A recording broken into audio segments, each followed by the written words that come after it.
사무실 고층 빌딩 꼭대기에 위치한 유신그룹의 전략회의실은 숨막히는 긴장감으로 가득 차 있었다. 거대한 통유리창 너머로 서울의 스카이라인이 펼쳐져 있었지만 방 안에 누구도 그 화려한 풍경을 감상할 여유가 없었다. 방 안의 공기는 얼음장처럼 차가웠고 그 냉기의 중심에는 긴 테이블 상석에 앉은 남자, 유신그룹의 총수 강태준이 있었다.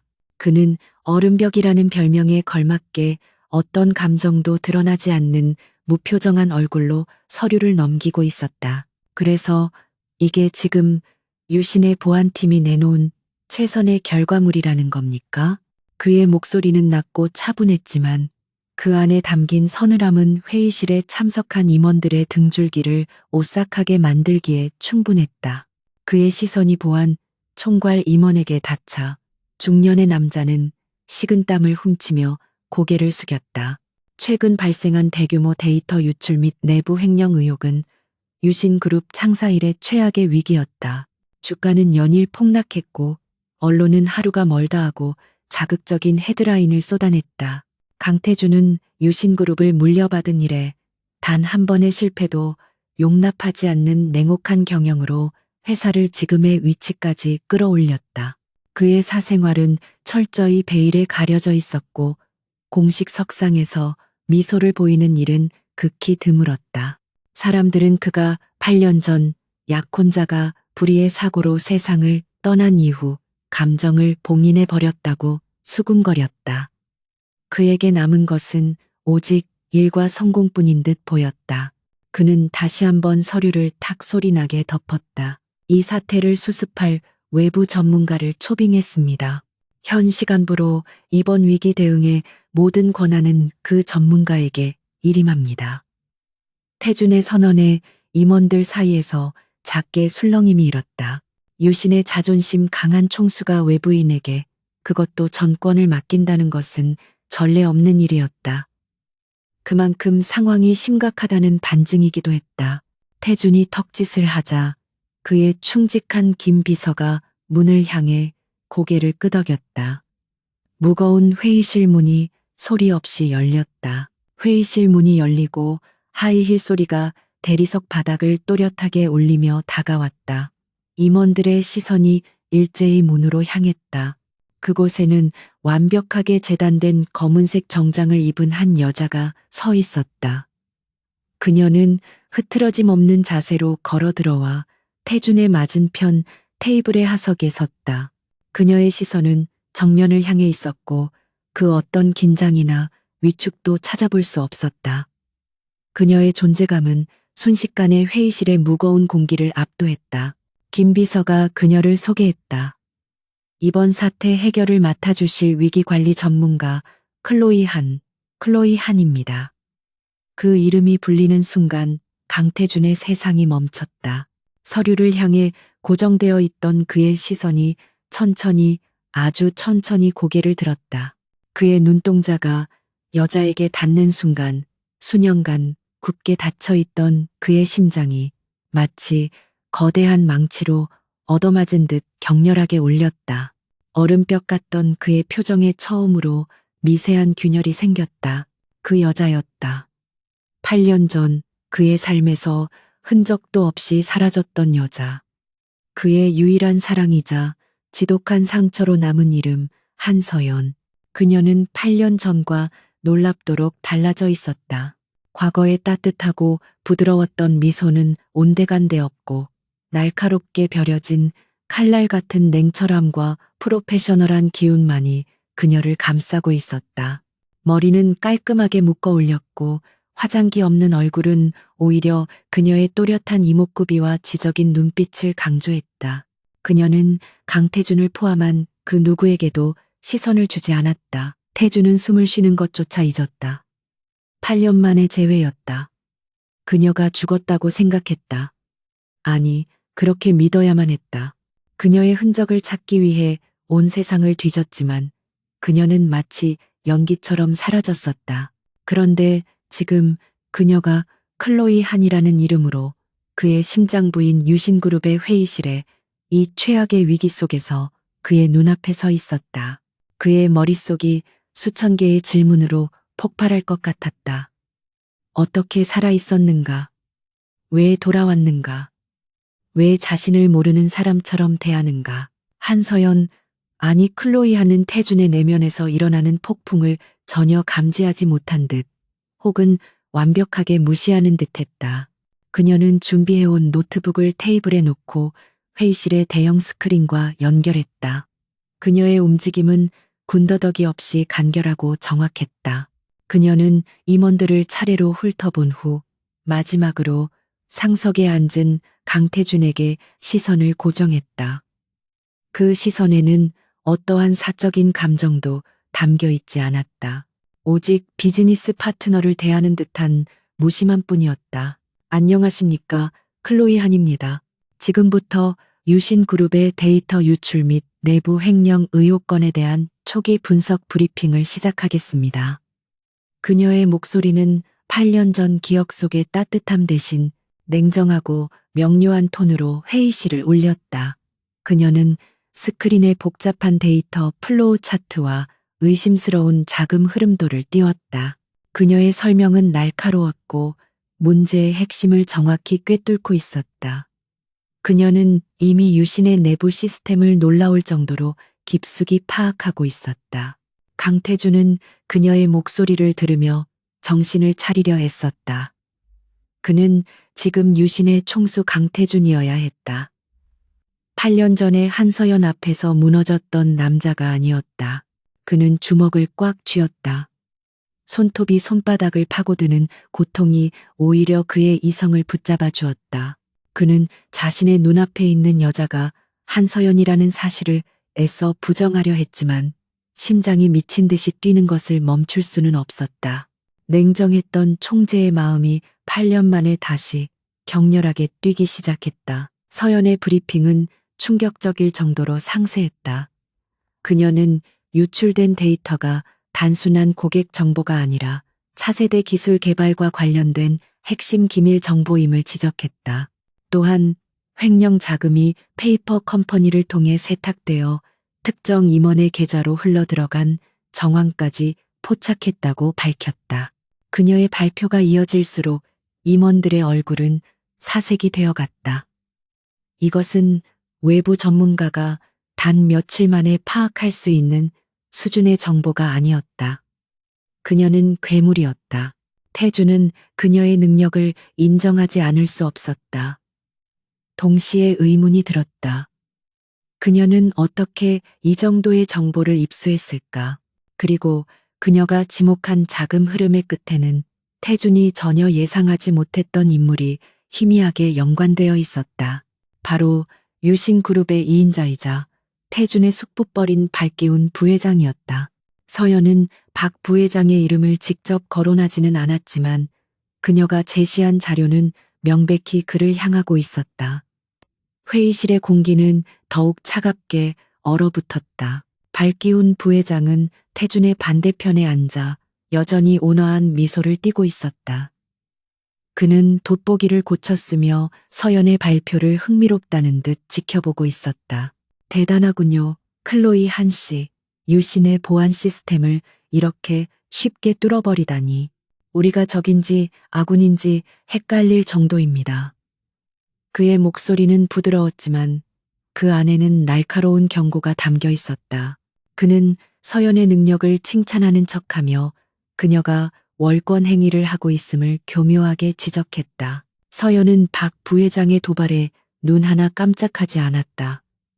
그녀는 스크린을 끈 뒤 다시 한번 임원들을 그리고 마지막으로 태준을 바라보았다. 저는 문제를 해결하기 위해 고용되었습니다. 부회장님. 문제를 해결하려면 그 뿌리까지 파헤쳐야 합니다. 그리고 저는 제 방식대로 일합니다. 제 방식이 마음에 들지 않으신다면 지금 계약을 파기하셔도 좋습니다. 단, 유신이 감당해야 할 후폭풍은 훨씬 더 커질 겁니다. 그녀의 말은 정중했지만 그 어떤 타협도 거부하는 단호함이 묻어났다. 강태준은 두 사람 사이에 팽팽한 기싸움을 지켜보았다. 박기훈 부회장은 아버지 때부터 유신에 몸담아온 원로였고 그의 영향력은 이 사회 깊숙이 뿌리내리고 있었다. 태준조차 그를 함부로 대할 수 없었다. 하지만 지금 8년 만에 돌아온 한서연은 그의 앞에서 조금도 물러서지 않았다. 오히려 그녀는 이 모든 상황을 즐기고 있는 것처럼 보이기도 했다. 그녀는 대체 8년 동안 무슨 일을 겪었던 것일까? 태주는 결정을 내려야 했다.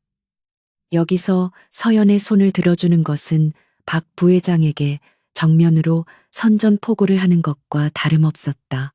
하지만 그녀가 제시한 증거와 그녀의 능력은 진짜였다. 그리고 무엇보다 그는 그녀를 다시 잃고 싶지 않았다. 설령 그녀가 자신을 기억하지 못하는 척할지라도 그녀가 자신의 영역 안에 있기를 바랐다. 이 위험한 소용돌이 속에서라도 그녀를 지켜보고 싶었다. 이것은 총수로서의 이성적인 판단이 아니었다. 순전히 강태준이라는 한 남자의 본능이었다. 그는 천천히 입을 열었다. 회의실의 모든 시선이 그에게 집중되었다. 박 부회장님, 클로이 한 씨의 방식이 유신의 방식과 다를 수는 있겠지만 지금은 결과를 내야 할 때입니다. 저는 클로이 한 씨의 능력을 신뢰하기로 결정했습니다. 그의 목소리는 다시 얼음장처럼 차가워져 있었다. 클로이 한 씨에게는 유신그룹의 모든 데이터베이스에 대한 최고 등급 접근 권한과 독립적인 조사팀을 구성할 권한을 부여합니다. 누구도 그녀의 업무를 방해할 수 없습니다. 박 부회장의 미소가 순간 굳어졌다. 다른 임원들 역시 태준의 파격적인 결정에 놀라움을 금치 못했다. 이것은 사실상 서연에게 무소불위의 칼을 쥐어준 것이나 마찬가지였다. 태준은 서연을 바라보았다. 그녀의 눈동자는 여전히 흔들림이 없었다.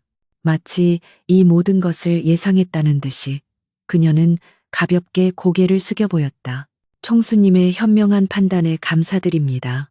기대에 부응하겠습니다. 그녀의 목소리는 여전히 사무적이었다. 회의가 끝나고 임원들이 하나둘씩 빠져나가기 시작했다. 박 부회장은 나가기 전 태준에게 다가와 낮은 목소리로 말했다. 총수님, 너무 젊은 패기만 믿고 가시다가는 큰 코 다칠 수 있습니다. 저 여자는 위험합니다. 태준은 그저 그를 무표정하게 바라볼 뿐이었다. 박 부회장은 의미심장한 미소를 남긴 채 회의실을 떠났다. 곧이어 회의실에는 강태준과 한서연, 그리고 김비서, 단 3사람만이 남았다. 무거운 침묵이 흘렀다. 김비서가 눈치껏 자리를 비우려 하자 서연이 먼저 입을 열었다. 김비서님, 잠시 남아주십시오. 총수님께 따로 드릴 말씀은 없습니다. 업무 관련 사항은 모두 김비서님을 통해 조율하겠습니다. 그녀의 말은 태준에게 단둘이 이야기할 기회조차 주지 않겠다는 명백한 선언이었다. 태준의 미간이 미세하게 좁혀졌다. 그는 8년 동안 그녀에게 묻고 싶은 말이 산더미처럼 쌓여 있었다. 하지만 그녀는 그에게 벽을 쳤다. 태준은 자리에서 일어났다. 그는 거대한 통유리창 앞으로 걸어가 도시의 야경을 내려다보았다. 유리를 통해 그의 뒤에 서 있는 서연의 모습이 희미하게 비쳤다. 그녀는 여전히 그 자리에 조금의 미동도 없이 서 있었다. 태주는 자신의 심장 소리가 그녀에게 들릴까 두려웠다. 8년 만에 다시 만난 그녀는 너무나도 낯설었고 동시에 너무나도 사무치게 그리웠던 모습 그대로였다. 그는 유리에 비친 그녀의 모습을 향해 혹은 자기 자신에게 물었다. 클로이 한, 그게 당신의 진짜 이름입니까? 그의 목소리는 유리창에 부딪혀 낮게 울렸다. 질문이라기보다는 확인에 가까웠다. 그는 그녀의 대답을 기다렸다. 그가 아는 한서연이라면 이 질문에 어떤 식으로든 반응해야 했다. 하지만 그녀의 대답은 그의 기대를 무참히 깨버렸다. 총수님, 지금은 사적인 질문을 할 때가 아닌 것 같습니다. 저는 제게 주어진 임무에만 집중할 것입니다. 실례하겠습니다. 그녀는 깍듯하게 인사를 하고는 뒤돌아섰다. 하일 소리가 다시 또렷하게 울리며 멀어졌다. 회의실 문이 닫히는 소리가 들리고 방 안에는 다시 강태준과 김비서만이 남았다. 태준은 여전히 창밖을 바라보고 있었다. 그의 어깨는 그 어느 때보다 무거워 보였다. 김비서는 감히 입을 열지 못했다. 그는 8년 전 그 끔찍했던 사고 이후 총수가 어떻게 무너졌었는지, 그리고 어떻게 자신을 얼음 속에 가두었는지 가장 가까이에서 지켜본 사람이었다. 그리고 오늘 그 얼음벽에 거대한 균열이 가는 것을 목격했다. 태주는 한참 만에 입을 열었다. 그의 목소리는 극도로 억눌려 있었다. 김비서. 네, 총수님. 클로이 한. 그녀에 대해 알아봐. 8년 동안의 모든 행적을 하나도 빠짐없이. 그는 여전히 그녀가 한서연이라는 확신을 버릴 수 없었다. 아니, 버리고 싶지 않았다. 그녀가 살아있다는 사실만으로도 그의 죽었던 세상이 다시 색을 찾기 시작한 것 같았다. 비록 그 색이 혼돈과 고통일지라도. 알겠습니다, 총수님. 김비서는 짧게 대답했다. 그는 총수의 명령을 이행해야 했지만 동시에 그것이 얼마나 위험한 일인지도 알고 있었다. 클로이 한이라는 여자는 보통 내기가 아니었다. 그녀는 유신의 철통 보안을 뚫고 들어왔고 박 부회장의 심기를 건드렸으며 무엇보다 강태준 총수의 마음을 8년 만에 다시 뛰게 만들었다. 그녀의 등장은 유신그룹에 그리고 강태준 개인에게 축복일까 아니면 또 다른 저주일까. 태준은 유리창에 비친 자신의 얼굴을 바라보았다. 여전히 무표정했지만 그의 눈동자 깊은 곳에서는 8년 동안 꺼져 있던 불씨가 격렬하게 타오르기 시작했다. 재회는 이루어졌다. 하지만 그것은 달콤한 재회가 아닌 전쟁의 서막이었다. 그리고 강태준은 직감했다. 이 전쟁의 중심에 한서연, 아니 클로이 한이 서 있다는 것을. 그리고 자신은 기꺼이 그 전쟁에 뛰어들 준비가 되어 있음을. 냉정한 총재의 가슴이 뜨거운 혼돈으로 다시 요동치기 시작했다. 강태준의 펜트하우스 집무실은 회의실의 냉기보다 더한 적막감에 휩싸여 있었다. 그는 거대한 책상 뒤편 도시의 야경을 등지고 서 있었다. 김비서가 조용히 문을 열고 들어와 작게 고개를 숙였다. 총수님, 클로이 한 씨가 도착했습니다. 태주는 돌아보지 않았다. 그는 유리에 비친 자신의 무표정한 얼굴과 그 뒤로 희미하게 비치는 문을 응시했다. 심장이 아까 회의실에서보다 더 거칠게 뛰고 있었다. 그는 지금부터 총수의 가면을 벗어던질 참이었다. 들여보내. 그의 목소리는 쇳소리가 섞인 듯 거칠었다. 김비서는 짧게 대답하고 물러났고 곧이어 한서연이, 아니 클로이 한이 집무실 안으로 들어섰다. 그녀는 여전히 흠잡을 데 없는 태도를 유지하고 있었다. 그녀는 태준의 뒷모습을 향해 멈춰섰다. 부르셨다고 들었습니다. 총수님, 조사에 필요한 추가 자료라도 있으신 겁니까? 그녀의 목소리는 조금 전 회의실에서와 마찬가지로 감정이 배제되어 있었다. 그녀는 의도적으로 거리를 두려 하고 있었다. 그 순간 강태준이 맹렬하게 돌아섰다. 그의 얼굴은 더 이상 얼음벽이 아니었다. 8년 동안 억눌러왔던 분노, 배신감, 그리고 지독한 고통이 한꺼번에 폭발하며 그의 눈동자를 불태우고 있었다. 그는 성큼성큼 그녀에게 다가갔고 서연은 본능적으로 한 걸음 물러섰다. 하지만 태주는 그녀의 팔을 거칠게 붙잡았다. 그의 소나기 힘은 그녀가 기억하던 부드러움과는 거리가 멀었다.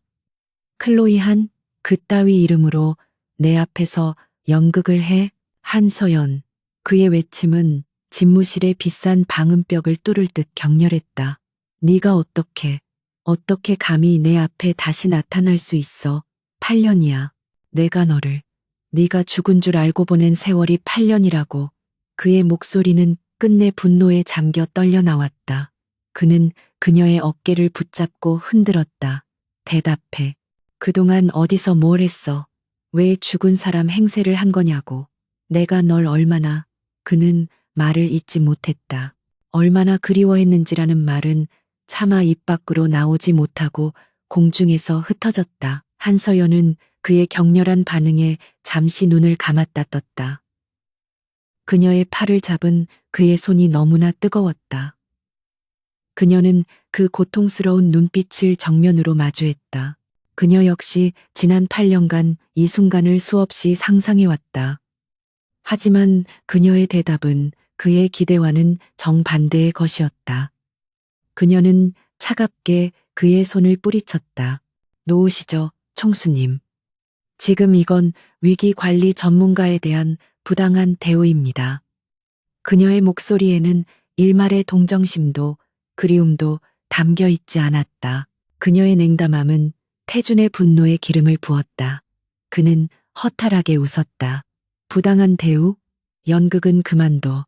내 눈빛, 내 말투 다 바뀌었지만 난 알아. 넌 한서연이야. 그는 다시 그녀에게 다가가려 했지만 서연은 단호하게 손을 들어 그를 막았다. 한서연은 8년 전 그날 죽었습니다. 그녀의 선언은 비수처럼 태준의 가슴에 꽂혔다. 지금 총수님 앞에 서 있는 사람은 유신의 위기를 해결하기 위해 고용된 클로이 한입니다. 그 이상도 이하도 아닙니다. 태준은 숨이 턱 막히는 것을 느꼈다. 그는 그녀의 눈을 뚫어지라 쳐다봤다. 그 차가운 가면 뒤에 숨겨진 진실을 찾기 위해 그날 그 사고 대체 무슨 일이 있었던 거야. 그의 목소리는 아까의 분노 대신 깊은 피로감으로 가라앉아 있었다. 그는 8년 전 그날을 떠올렸다. 서연의 상사였던 윤 팀장과 함께 지방 현장 실사를 갔다가 트럭과 충돌해 절벽으로 추락했다는 보고, 불길에 휩싸인 차량, 그리고 신원 확인이 불가능할 정도로 훼손된 시신. 서연의 눈동자가 그 말을 듣고 처음으로 미세하게 흔들렸다. 그녀는 집무실의 거대한 통유리창 쪽으로 걸어갔다.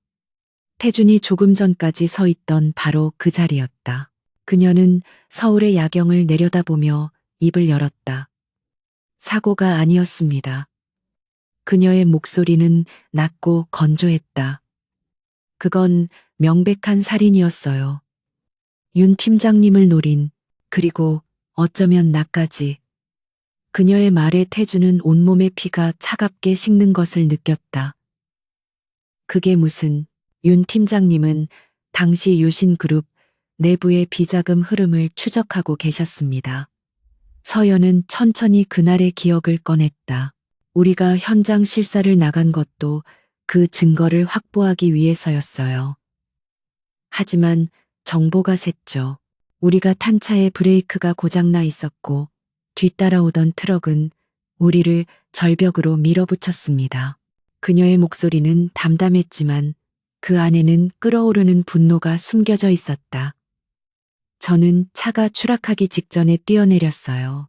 온몸이 부서지는 것 같았지만 살아야 했습니다. 그녀는 그 후에 지옥 같았던 시간들을 압축해서 말했다. 그녀는 심각한 부상을 입고 인근의 작은 병원으로 옮겨졌지만 그곳까지 암살자가 쫓아왔다. 그녀는 자신을 구해준 한 노인의 도움으로 신분을 세탁하고 해외로 도피했다. 한서연은 공식적으로 사망 처리되었다. 그녀는 살아남기 위해 그리고 복수하기 위해 클로이 한이 되어야 했다. 그녀는 지난 8년간 어둠 속에서 힘을 키웠다. 위기관리 전문가라는 이름은 적의 심장부에 가장 합법적으로 접근할 수 있는 수단이었다. 태주는 망연자실했다. 그가 알던 세상이 무너져 내리는 기분이었다. 8년 전 그 사고가 단순한 사고가 아니었다니. 그리고 그 배우의 유신그룹 내부자가 있다니. 왜 나한테 연락하지 않았어? 그가 힘겹게 물었다. 내가 널 지켜줄 수 있었잖아. 그 말에 서연이 처음으로 그를 돌아보며 싸늘하게 웃었다. 그 웃음은 태준의 가슴을 더욱 아프게 후벼 팠다. 지켜준다고요? 뭘로요? 당시엔 당신도 겨우 후계자 자리를 지키고 있을 때였어요. 그녀의 말은 잔인할 정도로 정확했다. 8년 전 태준은 아버지의 갑작스러운 죽음 이후 박 부회장을 비롯한 원로 세력의 견제 속에서 위태로운 줄타기를 하고 있었다. 내가 당신에게 연락했다면 당신 역시 그들의 표적이 되었을 겁니다. 아니, 어쩌면 나 때문에 당신이 제거되었을지도 모르죠. 난 당신을 위험에 빠뜨릴 수 없었어요. 그것은 그녀가 8년간 숨겨온 유일한 진심이었다. 윤 팀장님은 당시 유신그룹 내부의 비자금 흐름을 추적하고 계셨습니다. 서연은 천천히 그날의 기억을 꺼냈다. 우리가 현장 실사를 나간 것도 그 증거를 확보하기 위해서였어요. 하지만 정보가 샜죠. 우리가 탄 차의 브레이크가 고장 나 있었고 뒤따라오던 트럭은 우리를 절벽으로 밀어붙였습니다. 그녀의 목소리는 담담했지만 그 안에는 끓어오르는 분노가 숨겨져 있었다. 저는 차가 추락하기 직전에 뛰어내렸어요. 온몸이 부서지는 것 같았지만 살아야 했습니다. 그녀는 다시 냉정한 전문가의 얼굴로 돌아왔다. 제가 이번 유신의 위기 관리를 맡은 것은 우연이 아닙니다. 제가 직접 자원했어요. 지금의 데이터 유출과 횡령 사건, 8년 전 윤 팀장님을 살해한 그 배우가 동일 인물이라는 확신이 들었기 때문입니다. 그녀의 눈이 날카롭게 빛났다. 그자는 8년 동안 유신 내부에 더 깊숙이 뿌리를 내렸습니다. 그리고 지금 당신의 자리까지 위협하고 있어요. 이것이 그녀가 돌아온 진짜 이유였다. 복수, 그리고 그를 지키기 위한 마지막 싸움. 그게 누군데? 태준이 물었다.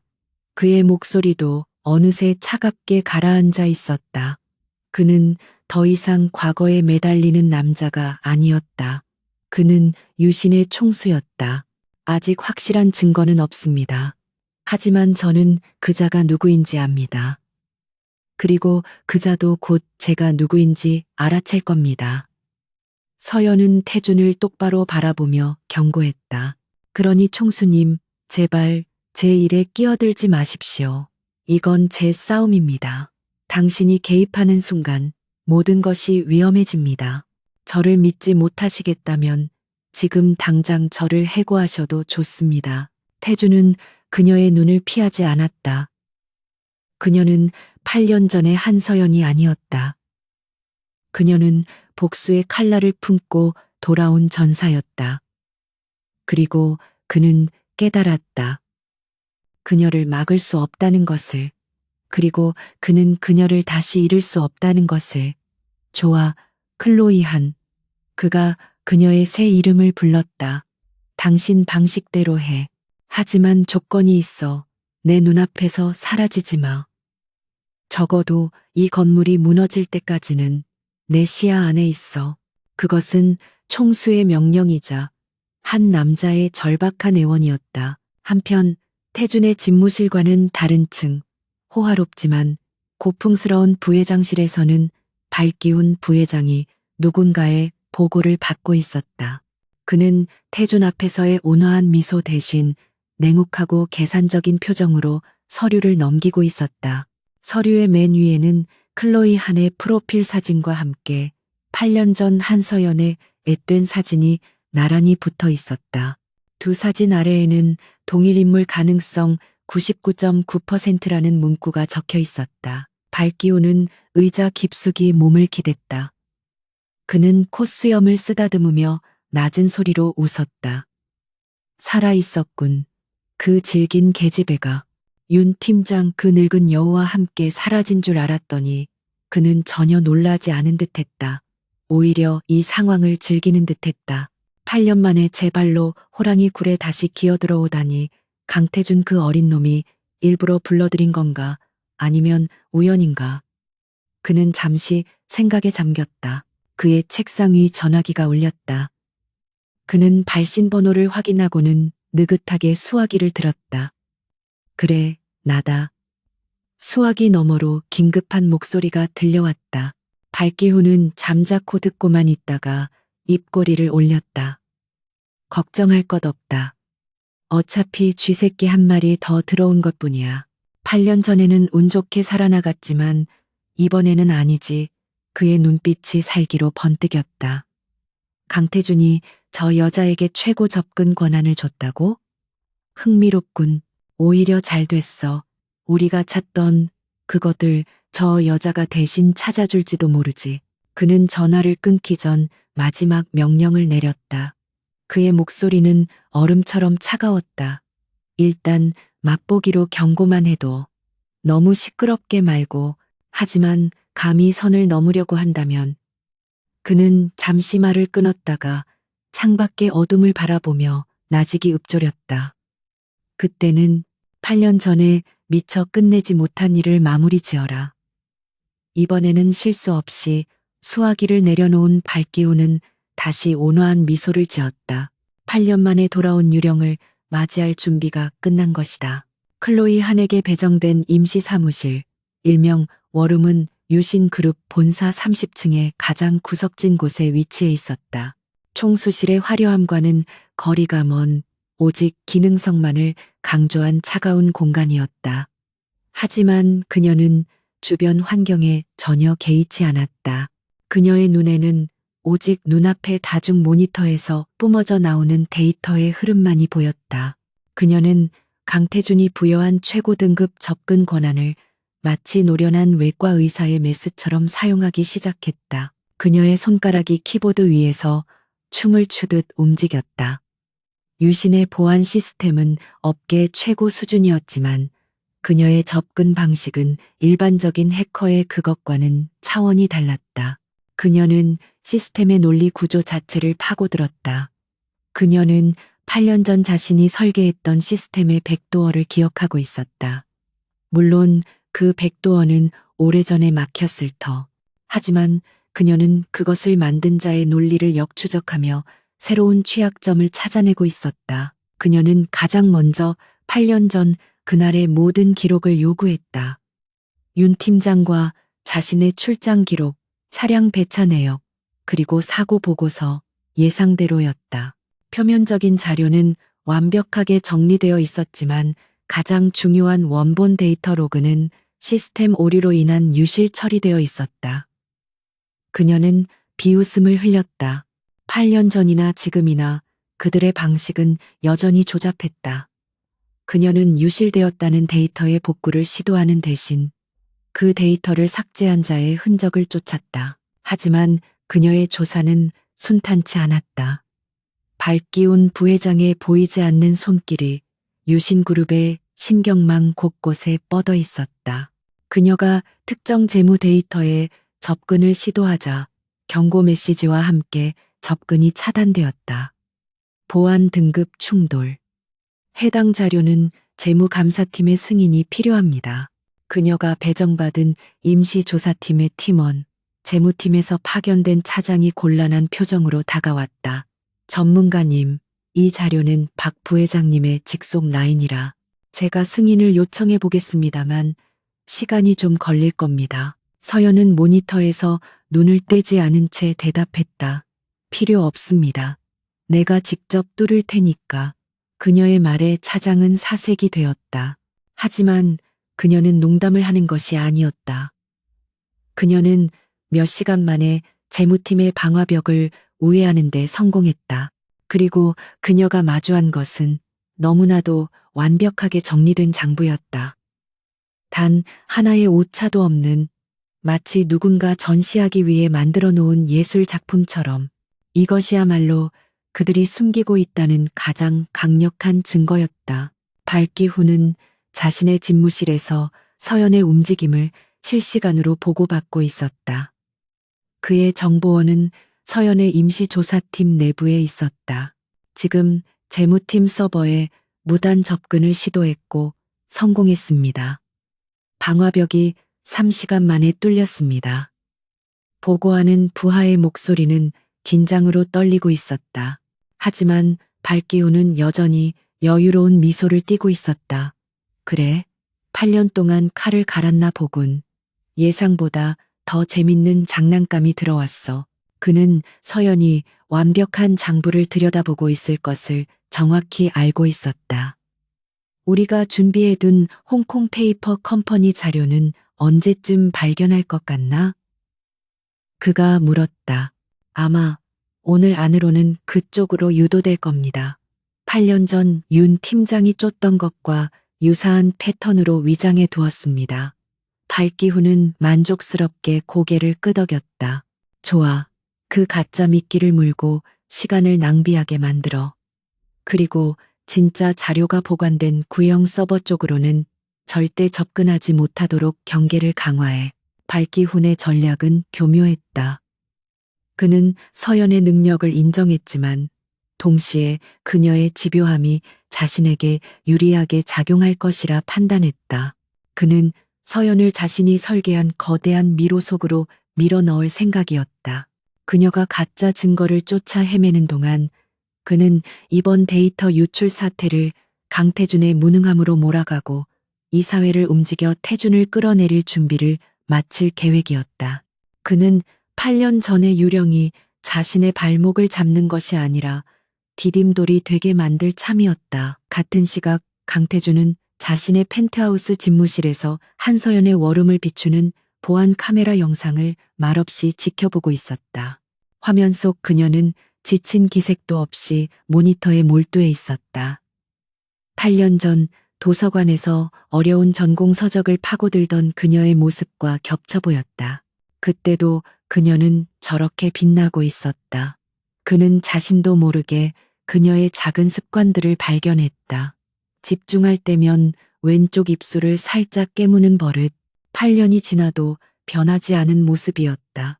김 비서가 조용히 들어와 보고했다. 총수님, 말씀하신 대로 클로이 한 씨의 동향을 파악했습니다. 배정된 IT 인력이 비협조적이며 핵심 자료에 대한 접근이 교묘하게 차단당하고 있습니다. 태준의 미간이 좁혀졌다. 방금 전 그녀가 사용하던 터미널의 원인 불명의 시스템 다운이 발생했습니다. 30분간 작업 내용이 모두 유실될 뻔했으나 클로이 한 씨가 직접 복구했습니다. 태준은 주먹을 꽉 쥐었다. 발기훈이 본격적으로 방해 공작을 시작한 것이다. 그녀는 뭐라고 하던가 태준이 낮은 목소리로 물었다. 아무 말도 없었습니다. 그저 시간 낭비하게 만드는군이라고 혼잣말을 한 것이 전부입니다. 공식적인 문제 제기는 없었습니다. 김 비서가 대답했다. 태준은 화면 속의 서연을 바라보았다. 그녀는 좌절하거나 분노하는 대신 더 차갑게 불타오르고 있었다. 그녀는 이것이 단순한 시스템 오류가 아님을 이미 알고 있는 것이다. 그녀는 지금 홀로 보이지 않는 전쟁터 한복판에 서 있었다. 태준은 8년 전의 무력감을 다시 느꼈다. 그때도 그는 그녀를 지켜주지 못했다. 그녀가 위험에 처해 있다는 것을 알면서도 자신의 위치가 불안정하다는 이유로 한 발 물러서 있었다. 그 결과는 참혹했다. 그는 그녀를 잃었다. 그리고 자신도 잃었다. 그는 8년간 얼음 속에 자신을 가뒀다. 하지만 이제 그녀가 돌아왔다. 똑같은 위험 속으로 제 발로 걸어 들어왔다. 그는 더 이상 과거의 실수를 반복할 수 없었다. 그는 자리에서 일어섰다. 김 비서, 네, 총수님, 유신그룹의 내부 보안팀은 믿을 수 없어. 박 부회장의 귀와 눈이 얼마나 심어져 있는지 알 수 없. 그는 결단을 내렸다. 이것은 총수로서의 냉정한 판단이 아니었다. 8년 만에 심장이 다시 뛰기 시작한 한 남자로서의 본능적인 움직임이었다. 내 개인 경호팀, 팀 3를 가동시켜. 지금 이 순간부터 클로이 한 씨의 신변을 24시간 밀착 감시한다. 김 비서의 눈이 커졌다. 팀 3는 유신그룹의 공식 조직이 아니었다. 그들은 오직 강태준 개인에게만 충성하는 그림자처럼 움직이는 최정예 요원들이었다. 그들을 움직인다는 것은 강태준이 이 상황을 단순한 회사 내부의 비리 조사가 아닌 전면전으로 받아들이겠다는 선언이었다. 총수님, 그것은 클로이 한 씨가 원하지 않을 수도 있습니다. 그녀는 독립적인 조사를 그녀가 원하든 원하지 않든 상관없어. 태준의 목소리가 단호하게 김 비서의 말을 잘랐다. 이건 내 불간섭 원칙을 깨는 게 아니야. 유신의 가장 중요한 자산을 보호하는 일이다. 그는 스스로에게 그렇게 되뇌었다. 하지만 그의 심장은 격렬하게 뛰고 있었다. 자산이라는 단어로는 도저히 가릴 수 없는 뜨거운 감정이 솟구쳤다. 그녀에게 들키지 않게 그림자처럼 움직여 그녀의 안전에 위협이 되는 모든 요소를 사전에 제거해. 이건 명령이야. 김 비서는 더 이상 반문하지 않고 고개를 숙였다. 명심하겠습니다. 그가 물러나고 태주는 다시 화면 속의 서연을 바라보았다. 그녀는 여전히 모니터와 씨름하고 있었다. 하지만 태주는 이제 그녀가 혼자가 아님을 알았다. 그는 보이지 않는 곳에서 그녀의 방패가 될 것이다. 8년 전의 기억이 스쳐 지나갔다. 함께 프로젝트를 준비하며 밤을 새우던 날들. 그녀의 총명함, 그녀의 열정, 그리고 자신을 향해 웃어주던 그 미소. 그는 가슴에 손을 얹었다. 8년 동안 멈춰 있던 것처럼 차갑고 둔탁하게만 느껴졌던 심장이 지금은 그녀의 존재만으로도 제멋대로 날뛰고 있었다. 불안감과 동시에 알 수 없는 뜨거운 열망이 피어올랐다. 그는 그녀의 능력을 경외했다. 그리고 동시에 그녀가 처한 위험에 분노했다. 강태주는 자신의 얼음벽에 선명한 균열이 가는 소리를 들었다. 그는 더 이상 냉정한 총재로만 있을 수 없었다. 한서연이 돌아온 이상 그는 다시 살아있는 남자가 되어야 했다. 한편 서연은 발기운이 던진 미끼를 발견했다. 홍콩에 서버를 둔 유령 회사 8년 전 윤 팀장이 마지막으로 추적하던 바로 그 패턴이었다. 그녀의 입가에 차가운 미소가 걸렸다. 너무 뻔하잖아, 발기훈. 그녀는 일부러 그 미끼를 문 척 홍콩 서버에 대한 접근 로그를 남기기 시작했다. 그녀는 적이 자신을 그곳으로 유인하고 있음을 알았고 그들의 시선을 그곳에 묶어둘 생각이었다. 그녀의 진짜 목표는 다른 곳에 있었다. 그녀는 자료를 정리하는 척하며 자리에서 일어섰다. 시간은 이미 자정을 넘기고 있었다. 복도를 지키는 보안 요원들에게 가볍게 목례를 한 뒤 그녀는 자신의 사무실을 나섰다. 하지만 엘리베이터로 향하던 그녀의 발걸음이 순간 멈칫했다. 그녀는 어깨 너머로 텅 빈 복도를 흘끗 보았다. 아무도 없었다. 하지만 8년간 죽음의 문턱을 넘나들며 단련된 그녀의 감각이 경고를 보내고 있었다. 누군가 자신을 지켜보고 있었다. 보이지 않는 전장이 그녀의 등 뒤까지 다가와 있었다. 한밤중의 워룸은 키보드 소리와 서버의 낮은 팬 소리만이 울리고 있었다. 한서연은 이미 48시간 넘게 눈을 붙이지 못했지만 그녀의 정신은 강철처럼 날카로웠다. 그녀는 발기운이 파놓은 함정, 즉 홍콩의 유령 회사 서버를 집요하게 파고들고 있었다. 그녀는 의도적으로 자신의 IP 로그를 남기고 그들의 방화벽을 자극하는 공격을 시도하며 자신이 미끼를 완벽하게 물었다고 적을 속이고 있었다. 그녀는 발기운의 감시팀이 지금쯤 자신의 모든 움직임을 지켜보며 승리의 미소를 짓고 있을 것이라 확신했다. 하지만 그녀의 등 뒤로 느껴졌던 그 미묘한 시선은 발기운의 감시와는 결이 달랐다. 그것은 더 전문적이고 더 은밀했다.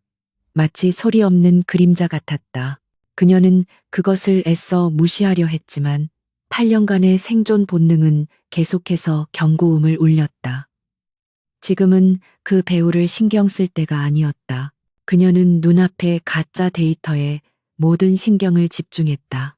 그러던 바로 그 순간이었다. 천장의 형광등이 지직거리며 격렬하게 깜빡이기 시작했다. 단순한 전력 불안정이 아니었다. 그녀의 다중 모니터가 일제히 꺼졌다가 비명을 지르듯 재부팅되었다. 동시에 그녀가 직접 연결해 작업하던 워룸의 메인 서버렉에서 이상한 소리가 들렸다. 지지직 틱 하는 소리와 함께 타는 냄새가 코를 찔렀다. 오존 냄새, 그리고 매캐한 연기 냄새였다. 젠장. 그녀가 낮게 욕설을 뱉으며 자리에서 일어섰다. 서버렉의 전원 공급 장치에서 스파크가 튀기 시작했다. 이것은 우연한 사고가 아니었다. 명백한 사보타주. 누군가 의도적으로 과부하를 일으켜 전원 장치를 태우고 화재를 유발한 것이다. 그녀가 작업하던 터미널은 이 서버와 직결되어 있었다. 그녀가 데이터를 백업하려 손을 뻗는 순간 펑 하는 작은 폭발음과 함께 전원부에서 불길이 솟아올랐다. 연기가 순식간에 사무실을 채우기 시작했다. 같은 시각 펜트하우스 집무실에서 강태주는 보안 카메라를 통해 그녀의 사무실을 지켜보고 있었다. 그가 팀3를 배치한 이후 그는 한시도 그녀에게서 눈을 떼지 못했다. 화면 속에서 스파크가 튀고 연기가 피어오르는 것을 본 순간 그의 심장이 멎는 듯했다. 8년 전 불길에 휩싸인 차량의 이미지가 그의 뇌리를 강타했다. 김비서, 그가 인터컴의 고함을 질렀다. 30층 워룸 화재 발생. 당장 소방팀. 아니, 팀3 투입해. 그는 명령을 내림과 동시에 이미 달리고 있었다. 그는 김비서의 대답을 기다릴 시간조차 없었다. 그의 전용 엘리베이터가 맹렬한 속도로 30층을 향해 하강했다. 엘리베이터 문이 열리자마자 그는 복도로 뛰쳐나갔다. 30층 복도는 이미 비상등만 깜빡이고 있었고 연기 냄새가 자욱했다. 워룸의 문은 시스템 오류로 인해 전자 잠금 장치가 작동된 채 굳게 닫혀 있었다. 서연아, 그가 문을 두드리며 외쳤다. 안에서 희미한 기침 소리가 들려왔다. 그는 마스터키 카드를 단말기에 긁었지만 이미 전원이 차단된 단말기는 아무런 반응도 보이지 않았다. 8년 전의 악몽이 현실이 되어 그를 덮쳤다. 그는 그녀를 다시 이렇게 잃을 수 없었다. 비켜. 그는 뒤따라온 김비서와 팀3 요원들을 밀치고 방화 유리로 된 육중한 문에 온몸을 던져 부딪혔다.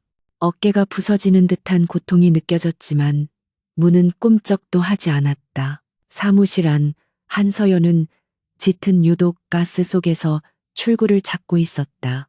그녀는 훈련받은 대로 자세를 낮추고 젖은 손수건. 그녀가 항상 비상용으로 가지고 다니던으로 입과 코를 막았다. 하지만 문은 열리지 않았고 서버에서 시작된 불은 근처의 서류 더미로 옮겨붙어 기세를 더해가고 있었다. 그녀는 문을 두드렸지만 목소리는 기침에 묻혀 나오지 않았다. 의식이 점점 흐려지는 것을 느꼈다.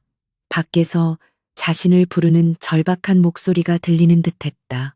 태준, 인가, 한서연. 태준은 다시 한번 절규에 가까운 고함을 지르며 문을 걷어찼다.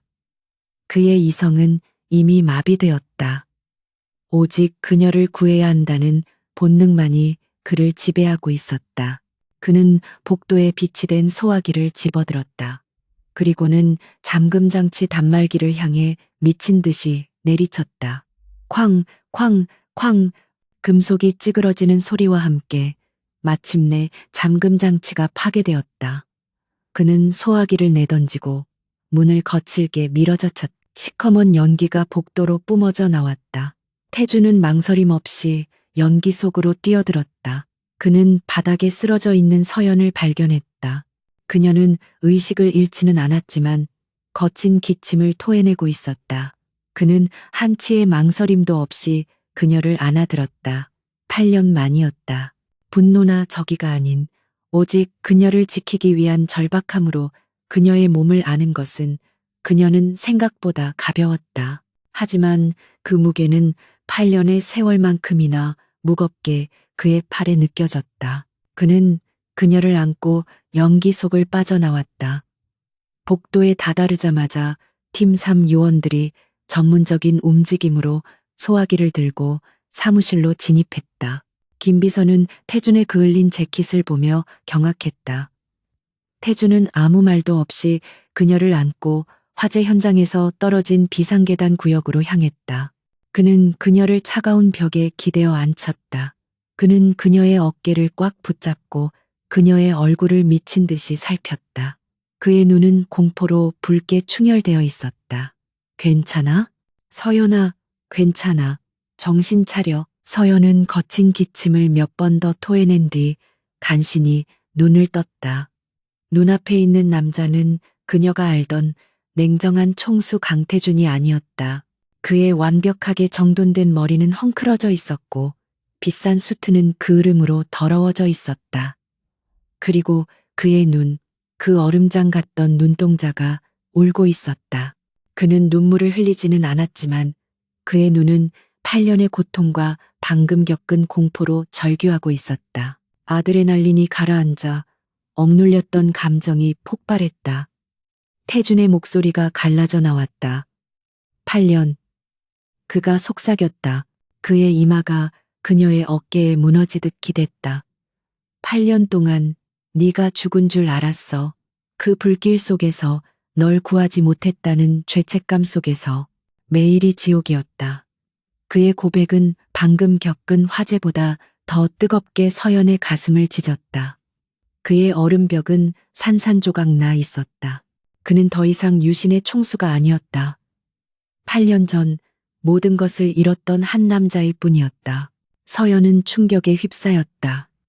자신을 죽이려 했던 방금의 공격보다 그의 이 무방비한 고통이 그녀를 더 아프게 했다. 그녀의 냉철한 전문가로서의 가면도, 복수를 다짐했던 생존자의 갑옷도 그의 눈물 어린 절규 앞에서 녹아내렸다. 그녀는 자신도 모르게 손을 들어 그의 헝클어진 머리를 감쌌다. 나도. 그녀의 목소리도 연기 때문에 심하게 잠겨 있었다. 그녀는 심호흡을 했다. 내가 돌아온 건 당신 때문이야. 태준이 천천히 고개를 들었다. 그의 눈이 혼란으로 가득 찼다. 나 때문에? 그녀는 고개를 끄덕였다. 그녀의 눈에도 눈물이 고이기 시작했다. 이번 스캔들, 발기훈이 유신을 흔드는 걸 알았어. 하지만 그의 진짜 목표는 유신이 아니야. 바로 당신이야. 그녀는 숨을 골랐다. 8년 전 윤 팀장님을 제거했던 것처럼 이번엔 당신을 무너뜨리려 하고 있어. 난 그걸 막아야 했어. 당신을 다시 잃을 수 없었으니까. 그 순간 두 사람 사이를 가로막고 있던 8년의 벽이 무너져 내렸다.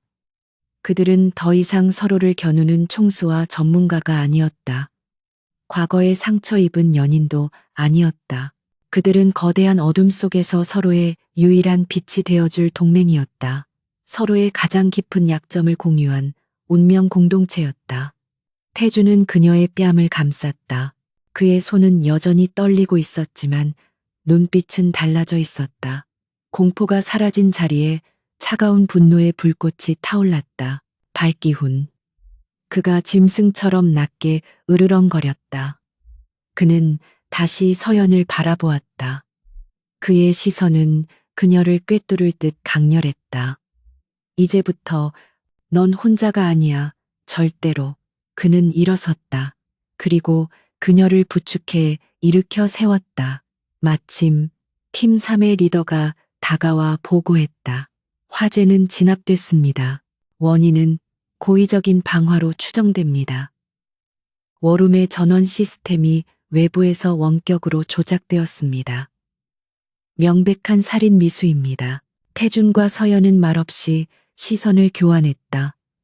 발기훈의 경고는 도를 넘었다. 그는 서연을 제거하려 했다.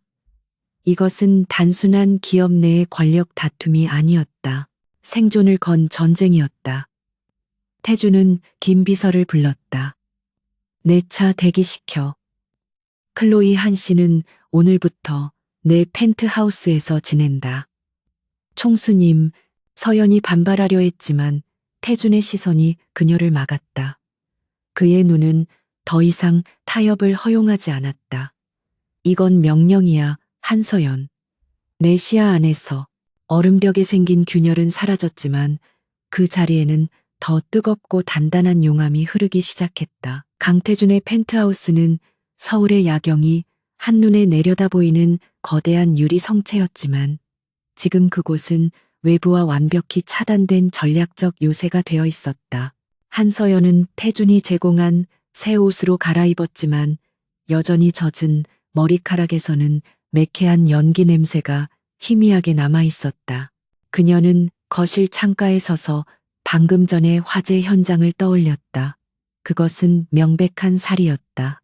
발기우는 그녀가 자신의 실체에 접근하는 것을 막기 위해 선을 넘었다. 강태준은 샤워를 마치고 가운 차림으로 집무실에서 나왔다. 그의 얼굴은 다시 냉정을 되찾았지만 눈빛은 이전의 얼음장 같던 공허함이 아니었다. 그곳에는 차갑게 타오르는 분노와 굳은 결의가 자리 잡고 있었다. 그는 서연의 맞은편에 섰다. 김 비서가 방금 보고했어. 화재 현장에서 발견된 원격 조작 장치는 군용 등급이었어. 발기훈이 내 전담팀의 감시망을 뚫고 설치한 거야. 놈은 처음부터 당신을 살려둘 생각이 없었어. 서연은 고개를 끄덕였다. 그가 두려워하는 게 있다는 뜻이죠. 워룸의 서버는 그가 던진 가짜 미끼 데이터를 분석하고 있었지만 동시에 8년 전 유실된 데이터를 복원하는 작업도 백그라운드에서 진행 중이었어요. 아마 그 불은 그 복원 작업을 막기 위한 것이었을 겁니다. 그녀는 태준을 바라보았다. 그가 그렇게 필사적으로 숨기려는 것, 8년 전 윤 팀장님이 목숨과 맞바꾼 그것, 그게 지금 이 사태의 핵심이에요. 그들은 더 이상 시간을 낭비할 수 없었다. 적은 이미 칼을 뽑았다. 태준은 집무실의 보안 시스템을 최고 등급으로 격상시키고 팀 3의 리더를 불렀다. 8년 전 윤 팀장 사고 관련자, 생존자 혹은 이탈자. 사소한 것이라도 좋으니 전부 다시 훑어봐. 발기훈이 놓쳤을지도 모르는 유일한 연결고리를 찾아. 태준의 명령에 팀 3는 즉시 움직였다. 그와 서연은 이제 완벽한 협력자가 되었다. 적의 공격이 오히려 두 사람을 더 단단하게 묶어버린 셈이었다. 몇 시간 후 새벽이 밝아올 무렵 팀 3의 리더로부터 보고가 들어왔다. 찾았습니다. 8년 전 윤 팀장의 직속부하, 당시 신입이었던 애널리스트 김민수. 그는 사고 직후 PTSD, 외상 후 스트레스 장애를 이유로 사직서를 제출하고 잠적했습니다. 최근 그의 행적을 찾았습니다. 현재 서울 외곽의 한 구립 도서관에서 사서로 일하고 있습니다. 극도로 대인 기피증을 보이고 있습니다. 태준과 서연의 시선이 허공에서 마주쳤다. 바로 저 사람이었다. 윤 팀장의 마지막을 알고 있을지도 모르는 유일한 인물. 발기운의 감시망에서 벗어나 8년간 숨어 지낸 남자. 그가 증거를 가지고 있을까요? 서연이 물었다. 아니, 증거를 가졌다면 발기운이 살려뒀을 리가 없지. 태준이 차갑게 대답했다. 그는 증거 그 자체가 아니라 증거가 어디 있는지 아는 지도일 가능성이 커. 혹은 그가 마지막 퍼즐 조각이거나 그들은 즉시 움직여야 했다. 발기운이 그들의 움직임을 눈치채기 전에 태준은 이번에는 김 비서나 팀 3를 앞세우지 않았다. 우리가 직접 간다. 팀 3는 외곽에서 지원하고 발기운의 눈을 다른 곳으로 돌려놔. 이것은 위험한 도박이었다. 유신의 총수가 직접 움직인다는 것은 전례 없는 일이었다. 하지만 태준은 직감했다. 이 만남은 어떤 대리인도 대신할 수 없다는 것을. 서연은 말없이 고개를 끄덕였다. 그녀는 태준의 차고에서 가장 눈에 띄지 않는 검은색 세단을 골랐다. 태준이 직접 운전대를 잡았고 그녀는 조수석에 앉아 실시간으로 도서관 주변의 CCTV 피드를 해킹하며 감시망을 확인했다. 두 사람 사이에는 말이 없었지만 팽팽한 긴장감 속에서 묘한 신뢰감이 흐르고 있었다. 8년 전에는 상상도 못할 그림이었다. 연인이었던 그들이 이제는 생사를 함께하는 전우가 되어 적진으로 향하고 있었다. 도서관은 폐관 시간을 앞두고 한산했다. 강태준과 한서연은 마치 평범한 방문객처럼 조용히 자료실로 들어섰다. 저 멀리 데스크에서 책을 정리하고 있는 말은 최고의 남자가 보였다. 김민수였다. 그는 8년의 세월 동안 완전히 다른 사람이 되어 있었다. 불안하게 주변을 살피는 눈, 초점 없는 시선. 그는 세상으로부터 자신을 격리시킨 채 살아가고 있었다. 서연이 먼저 그에게 다가갔다. 저, 김민수 씨? 그녀의 목소리에 김민수가 천천히 고개를 들었다. 그리고 그의 눈이 서연의 얼굴을 인식하는 순간 그는 마치 유령이라도 본 듯 사색이 되었다. 그의 손에서 책들이 와르르 바닥으로 쏟아졌다.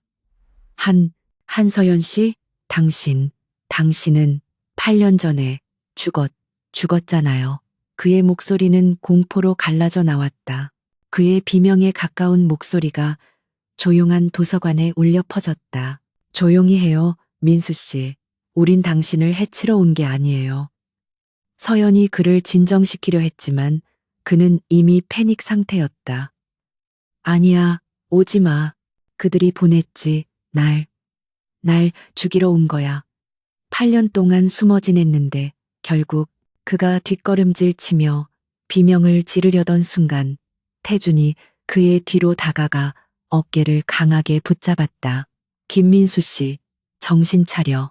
나는 유신그룹 강태준입니다. 우린 당신을 보호하러 왔어. 하지만 이미 늦었다. 도서관 정문으로 검은 정장을 입은 사내들이 들어서는 것이 보였다. 발기운의 사람들이었다. 그들은 김민수의 비명 소리를 듣고 즉시 움직인 것이다. 아니, 어쩌면 처음부터 그들을 이곳으로 유인한 것일지도 몰랐다. 젠장, 함정이었어. 태준이 낮게 욕설을 뱉었다. 서연의 눈빛이 순식간에 날카로워졌다. 그녀는 겁에 질린 김민수의 팔을 잡아 끌었다.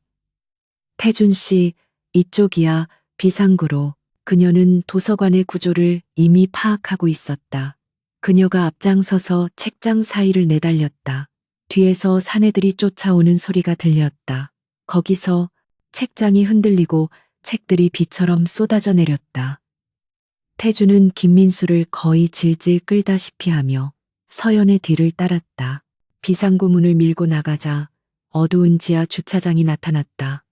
그들의 차가 세워져 있는 곳이었다. 서둘러 그들이 차를 향해 뛰는 순간 주차장 입구에서 검은색 밴 2대가 헤드라이트를 번쩍이며 그들의 앞을 가로막았다. 사내들이 차에서 내렸다. 그들은 도서관에서와는 달리 손에 둔기를 들고 있었다. 명백한 사리를 품고 있었다. 그들은 완벽하게 포위되었다. 김민수는 공포에 질려 주저앉았다. 태준은 김민수를 자신의 등 뒤로 숨기고 서연과 등을 맞대고 섰다. 8년 전이라면 상상도 못할 일이었다. 클로이 아니 한서연. 사내들의 리더로 보이는 자가 비웃음을 흘리며 다가왔다. 8년 전에 운 좋게 살아남았다고 해서 이번에도 그럴 거라 생각했나? 박 부회장님께서 내년에게 안부를 전하라고 하더군. 그리고 총수님. 그의 시선이 태준에게 향했다. 회장님 아들이라고 해서 언제까지나 그 자리가 보장될 것 같았나. 오늘이 당신의 마지막 날이다. 그가 손짓하자 사내들이 일제히 그들을 향해 다가왔다. 태준은 주먹을 꽉 쥐었다. 그 역시 싸움에 능숙했지만 저들은 전문 킬러들이었다. 그때 서연이 그의 귓가에 속삭였다. 내가 셋을 세면 왼쪽 기둥으로 굴러. 그리고 차 시동 걸어. 내가 김민수를 데리고 뒤따라갈게. 뭐, 서연아, 그건 믿어. 태준 씨, 지금은 당신의 전략이 아니라 내 전술이 필요할 때야. 셋, 그녀는 태준의 대답을 기다리지 않았다. 하나, 서연은 앞에 있던 사내의 다리를 향해 몸을 날렸다. 동시에 둘, 그녀는 주차장 벽에 있던 소화전 유리를 팔꿈치로 깨부수고 비상벨을 눌렀다. 요란한 경보음이 지하 주차장을 뒤흔들었다. 사내들이 잠시 당황한 사이, 셋. 태주는 본능적으로 그녀의 말을 따랐다. 그는 왼쪽 기둥을 향해 몸을 굴렸고 동시에 서연은 김민수를 잡아 끌며 태준이 굴러간 반대 방향으로 뛰었다. 사내들은 경보음과 두 사람의 예상치 못한 움직임에 혼란에 빠졌다. 태준은 그 틈을 놓치지 않고 차에 올라타 시동을 걸었다. 엔진이 굉음을 내며 깨어났다. 서연아. 그가 고함을 질렀다. 서연은 김민수를 조수석 쪽으로 거칠게 밀어넣고 자신은 뒷좌석으로 몸을 날렸다. 가, 그녀의 외침과 동시에 태주는 엑셀을 끝까지 밟았다. 차가 타이어 끄는 소리를 내며 검은색 벤을 향해 돌진했다. 벤이 그들을 막아서려 했지만 태주는 피하지 않았다. 그는 정면으로 벤의 측면을 들이받았다. 쾅 하는 굉음과 함께 벤이 밀려나고 그 틈으로 차가 빠져나갔다. 뒤에서 사내들이 고함을 지르며 쫓아왔지만 이미 늦었다. 차는 어두운 주차장을 빠져나와 서울의 밤거리로 맹렬하게 질주했다. 태주는 백미러를 통해 멀어지는 도서관을 바라보았다. 그의 심장이 격렬하게 뛰고 있었다. 방금 전 그는 자신의 목숨을 한서연의 판단에 온전히 맡겼다. 차 안은 거친 숨소리만 가득했다. 김민수는 뒷좌석에서 웅크린 채 흐느끼고 있었다. 서연은 냉정하게 뒷슈리를 통해 추격 차량이 있는지 확인했다. 태주는 팀 3가 미리 준비해둔 안전 가옥을 향해 운전하며 입을 열었다. 대체 8년 동안 무슨 훈련을 받은 거야? 그의 목소리는 경탄과 안도감이 뒤섞여 있었다. 서연은 피식 웃었다. 살아남기 위한 발버둥이었죠. 총수님이야말로 운전 실력이 제법이시네요. 두 사람 사이에 짧은 침묵이 흘렀다. 그것은 더 이상 어색한 침묵이 아니었다. 함께 죽음의 문턱을 넘은 이들만이 공유할 수 있는 깊은 유대감이었다. 안전 가옥에 도착해서야 김민수는 겨우 안정을 되찾았다. 그는 덜덜 떨리는 손으로 자신의 낡은 가방 안쪽을 뜯었다. 그리고 그 안에서 아주 오래된 USB 드라이브 하나를 꺼냈다. 이겁니다. 그가 그것을 서연에게 내밀었다. 윤 팀장님이 돌아가시기 바로 전날 저에게 주셨어요. 무슨 일이 생기면 세상에서 가장 안전한 곳에 숨기라고. 그리고 절대 유신 사람을 믿지 말라고 하셨어요. 특히 발기운 부회장님을요. 그의 눈에서 다시 눈물이 흘렀다. 그래서 전 8년간 도망만 다녔어요. 죄송합니다. 너무 무서웠어요. 강태준과 한서연은 그 작은 USB 드라이브를 내려다보았다. 8년의 세월이 담긴 윤 팀장의 목숨과 맞바꾼 잃어버린 증거였다. 그들의 심장이 동시에 뛰었다. 이것이 발기훈을 무너뜨릴 열쇠였다. 두 사람은 서로를 바라보았다. 더 이상 의심이나 원망은 없었다. 오직 하나의 목표를 향한 절대적인 신뢰만이 그들의 눈에 담겨 있었다. 전쟁은 이제 막바지를 향해 치닫고 있었다. 유신의 비밀 안전가옥, 공기는 극도의 긴장감으로 팽팽했다. 8년의 세월을 봉인하고 있던 USB 드라이브가 노트북에 꽂히는 순간 세 사람의 운명도 멈춘 듯했다. 화면에는 암호화된 파일들이 천천히 복호화되기 시작했다. 김민수는 두 손으로 얼굴을 감싼 채 흐느꼈고 강태준과 한서연은 숨을 죽인 채 모니터를 응시했다. 그것은 단순한 데이터가 아니었다. 8년 전의 비명과 피가 묻어 있는 판도라의 상자였다. 마침내 파일이 열렸다. 그 안에는 그들의 예상을 뛰어넘는 지옥이 담겨 있었다. 8년 전 윤 팀장이 발기훈의 비자금 흐름을 포착한 원본 장부 파일, 그리고 음성 파일, 날짜는 사고 발생 이틀 전이었다. 서연은 떨리는 손으로 재생 버튼을 눌렀다. 익숙하지만 지금은 혐오스러운 발기훈의 목소리가 흘러나왔다. 윤 팀장, 너무 깊이 파고들었어. 더 이상은 곤란해. 현장 실사 나간다고? 좋은 기회군. 사고로 깔끔하게 처리해. 한서연 그애까지. 태준의 눈에서 불꽃이 튀었다. 그는 주먹을 너무 세게 쥐어 손톱이 손바닥을 파고들었다. 서연은 눈을 감았다. 자신을 죽이라는 명령을 8년이 지난 지금 자신의 귀로 직접 확인하는 순간이었다. USB에는 현재의 데이터 유출 및 횡령 건이 8년 전 비자금과 어떻게 연결되는지 보여주는 완벽한 증거 체인까지 담겨 있었다. 발기훈은 윤 팀장을 제거하고 그 공백을 이용해 유신을 8년간 좀먹어왔던 것이다. 태주는 자리에서 일어섰다. 그의 얼굴은 더 이상 얼음벽이 아니었다. 모든 것을 불태워버릴 듯한 용암 같은 분노가 들끓고 있었다. 지금 당장 그의 목소리는 쇳소리가 났다. 긴급 이사회를 소집해 김 비서에게 연락해. 단 한 명도 빠짐없이 1시간 안에 본사 대회 의실로 집결시키라고 해. 불응시에는 내가 직접 찾아가겠다고 전해. 그는 서연을 바라보았다. 이 전쟁 오늘 끝낸다. 1시간 뒤 유신그룹의 최고층 대회의실은 살얼음판 같은 분위기였다. 새벽에 강제로 소집된 이사들은 불쾌감을 노골적으로 드러내고 있었다. 그들 대부분은 발기훈의 사람들이었다. 발기훈은 여유롭게 팔짱을 낀 채 상석에 앉은 강태준을 조롱하듯 바라보고 있었다. 그는 태준이 김민수를 확보했다는 사실을 아직 모르는 듯했다. 그는 태준이 궁지에 몰려 마지막 발악을 하는 것이라 여겼다. 이 새벽에 긴급 이사회라니 총수님.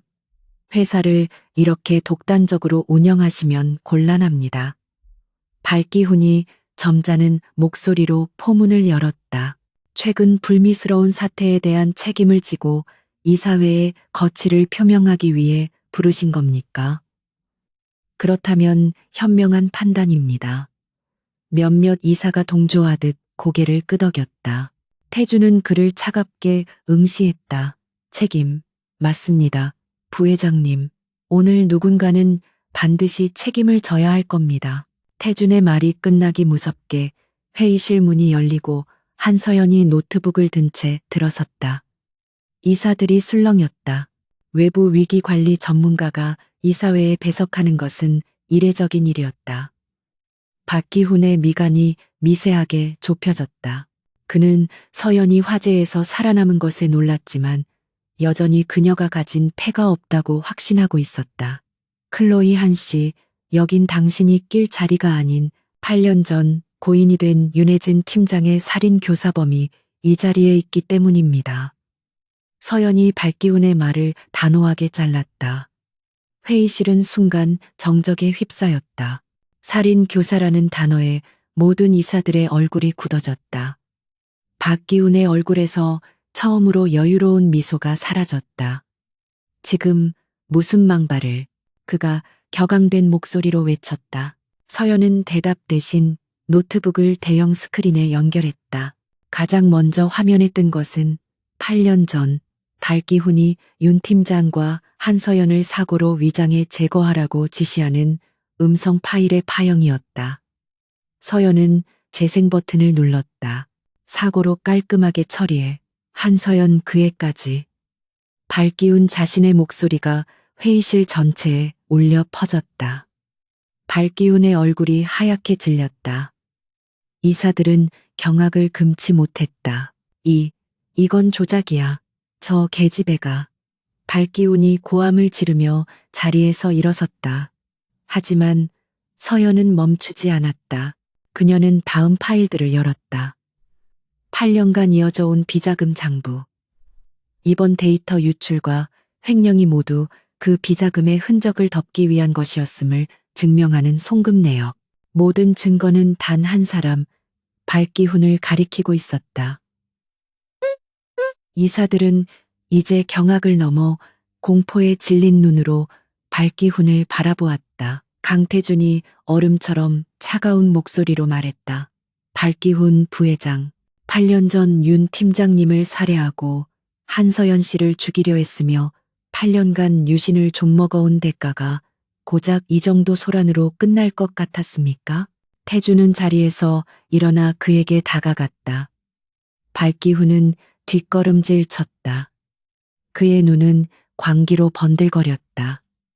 그는 완벽하게 궁지에 몰렸다. 하지만 그가 이대로 무너질 리 없었다. 하하, 발기훈이 갑자기 미친 사람처럼 웃기 시작했다. 그는 자신의 코트 안주머니에서 작은 스마트폰을 꺼내 들었다. 강태준, 네가 이겼다고 생각하나? 어리석은 놈, 내가 8년간 이 자리를 지키면서 아무런 대비도 안 해뒀을 것 같아? 그의 눈이 서연을 향했다. 내년이 내 서버를 해집고 다닐 때부터 준비해뒀지. 이 버튼 하나면 유신의 모든 것이 사라진다. 화면이 바뀌었다.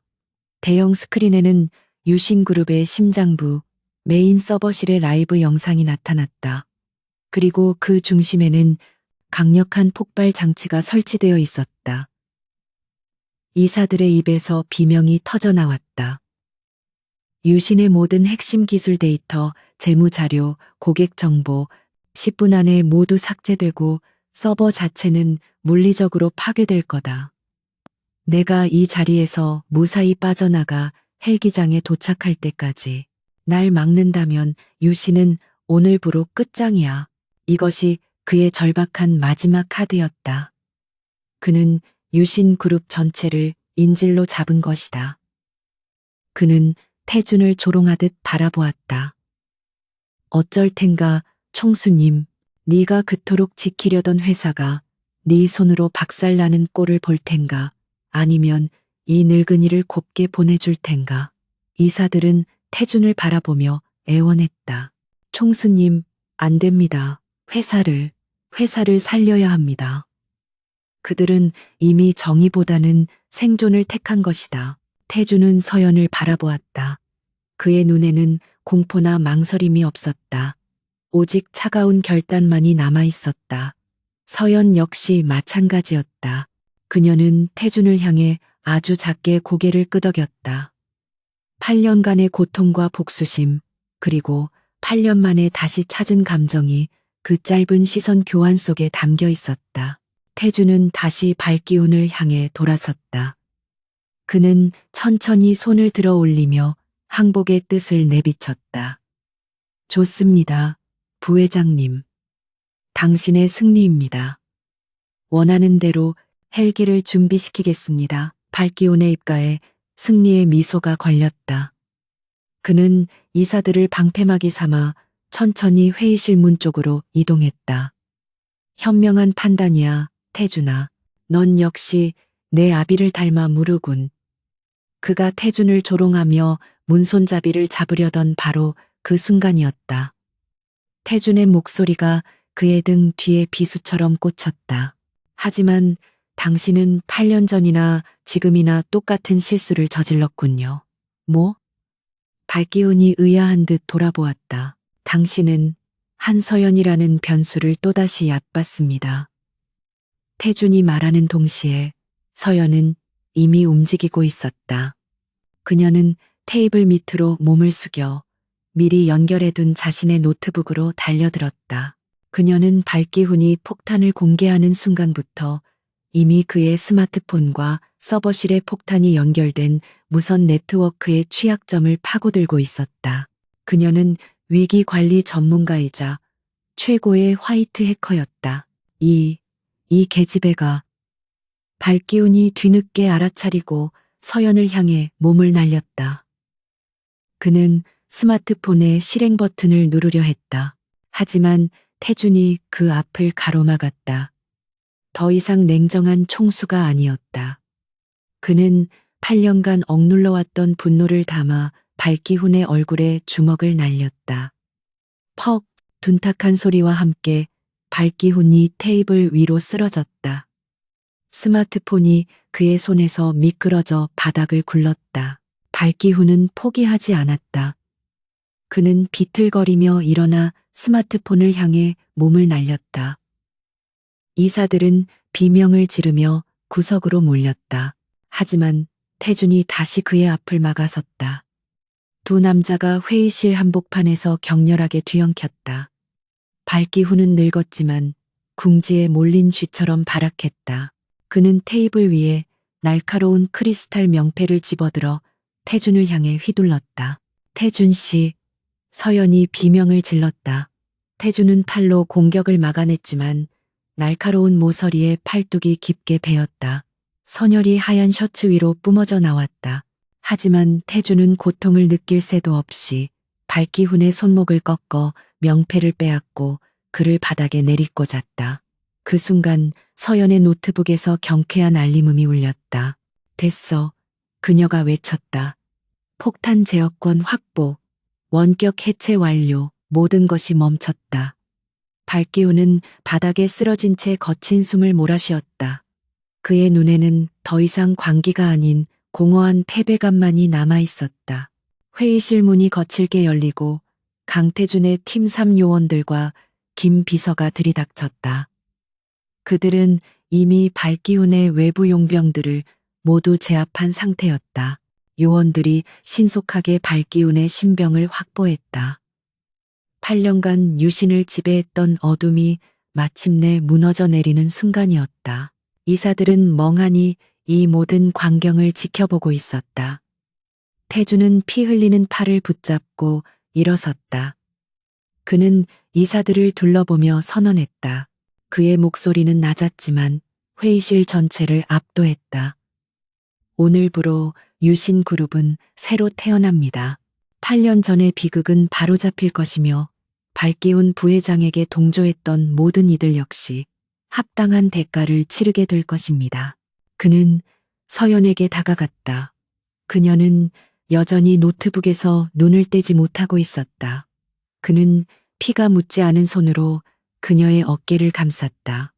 서연이 그제야 고개를 들었다. 그녀의 눈에는 안도감과 함께 그의 팔을 향한 걱정이 서려 있었다. 두 사람은 말없이 서로를 바라보았다. 기나긴 악몽이 끝났다. 8년 만의 재회는 가장 치열했던 전투의 승리로 마침표를 찍고 있었다. 하지만 그들의 이야기는 아직 끝나지 않았다. 회의실에 숨 막히는 아드레날린이 가라앉기 시작하자 강태준은 비로소 팔뚝을 찢는 듯한 격렬한 고통을 느꼈다. 붉은 피가 그의 하얀 셔츠를 빠르게 적시며 대리석 바닥으로 뚝뚝 떨어지고 있었다. 공포에 질려 구석에 몰려있던 이사들은 넋이 나간 듯 그 광경을 바라보고 있었고 김 비서와 팀 3 요원들은 쓰러진 발기훈과 그의 잔당들을 신속하게 결박하고 있었다. 그 모든 혼돈의 한가운데에서 한서연이 그에게 비틀거리며 다가왔다. 그녀의 시선은 오직 그의 상처에 고정되어 있었다. 이리 줘요. 그녀는 더 이상 망설이지 않았다. 그녀는 태준의 피가 묻지 않은 반대편 팔을 잡고 그를 근처 의자에 강제로 앉혔다. 그녀의 목소리는 여전히 프로페셔널한 침착함을 유지하려 했었지만 그 끝은 미세하게 떨리고 있었다. 그녀는 자신의 값비싼 재킷 안감을 망설임 없이 찢어 그의 팔뚝 상처를 강하게 압박했다. 김 비서님, 구급상자. 지금 당장. 그녀의 외침은 더 이상 냉철한 클로이 한의 것이 아니었다. 그것은 8년 전 그를 진심으로 걱정하던 한서연의 목소리였다. 태준은 고통 속에서도 자신을 내려다보는 그녀의 얼굴을 가만히 응시했다. 그렇게 차갑게만 느껴졌던 그녀의 손길이 지금은 불처럼 뜨거웠다. 그녀는 그의 상처를 지혈하며 그를 원망스럽게 올려다보았다. 바보같이 왜 맨몸으로 막아섰어요. 당신이 다치면 모든 게 무슨 소용인데요. 그녀는 말을 끝까지 잇지 못했다. 그 짧은 순간 두 사람은 8년간의 오해와 고통, 그리고 방금 겪은 치열한 사투가 서로를 다시는 떨어질 수 없게 묶어버렸음을 깨달았다. 냉정한 총재의 심장은 그녀의 걱정 어린 눈빛 속에서 더욱 격렬하게 뛰고 있었다. 그날 새벽 유신그룹 본사에서 벌어진 유혈 사태는 대한민국 재계를 뒤흔드는 거대한 지각 변동의 서막이었다. 강태주는 그날 입은 부상을 핑계로 잠시 물러나는 대신 피 흘리는 사자처럼 더욱 강력하게 그룹을 장악했다. 발기훈과 그의 핵심 추종자들은 그날 현장에서 즉시 긴급 체포되었다. 8년 전 윤혜진 팀장 살인 교사 혐의와 천문학적 규모의 횡령 및 배임 혐의가 다음 날 아침 신문 일면을 장식했다. 유신의 주가는 개장과 동시에 폭락했지만 강태주는 정면 돌파를 선택했다. 그는 병원에서 응급처치를 받자마자 팔에 붕대를 감은 채로 비상경영 체제를 선포했다. 썩은 뿌리를 도려내는 작업은 고통스러웠지만 망설임이 없었다. 발기훈에게 줄을 서며 그의 불법을 묵인했던 이사들은 모두 해임되었고 그 빈자리는 태준이 지난 8년간 발기훈의 눈을 피해 비밀리에 준비해온 젊고 유능한 인재들로 신속하게 채워졌다. 유신은 피를 흘렸지만 동시에 새로운 피를 수혈받고 있었다. 한서연, 아니 이제 공식적으로 신분이 복권된 그녀는 클로이 한이라는 이름의 위기관리 전문가로서의 마지막 임무를 완벽하게 수행했다. 그녀는 발기훈이 파괴하려 했던 메인 서버의 데이터를 밤샘 작업 끝에 완벽하게 복구해냈고 발기훈이 장악했던 내부 감사 시스템을 전면 해체한 뒤 외부의 독립적인 기관이 참여하는 새로운 윤리 경영 시스템의 초석을 다졌다. 그녀의 냉철한 일처리는 혼란에 빠졌던 유신을 빠르게 안정시켰다. 몇 주가 흘렀다. 유신그룹은 강도 높은 구조 조정과 투명성 강화를 위한 개혁안을 연일 발표하며 시장의 신뢰를 서서히 회복해가고 있었다. 강태주는 여전히 얼음벽이라 불렸지만 그 의미는 확연히 달라져 있었다. 이전의 공허하고 차가운 냉기가 아니라 그 어떤 불이나 부패와도 타협하지 않는 강철 같은 원칙주의자의 차가움이었다. 그리고 아주 가끔 그는 임원회의에서 한서연이 최종적으로 제출한 유신그룹 위기관리 백서를 보며 자신도 모르게 희미한 미소를 짓기도 했다.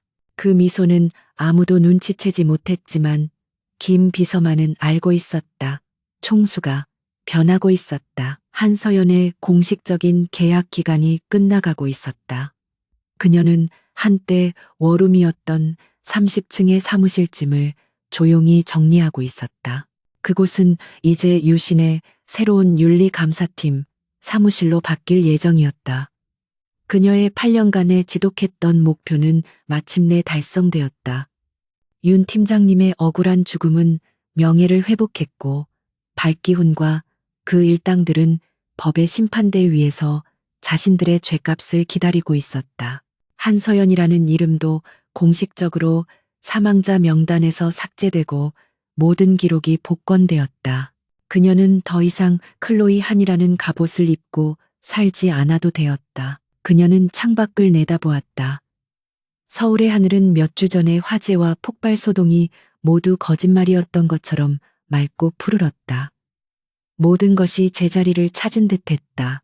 하지만 그녀의 마음 한구석은 이상하게도 텅 비어 있었다.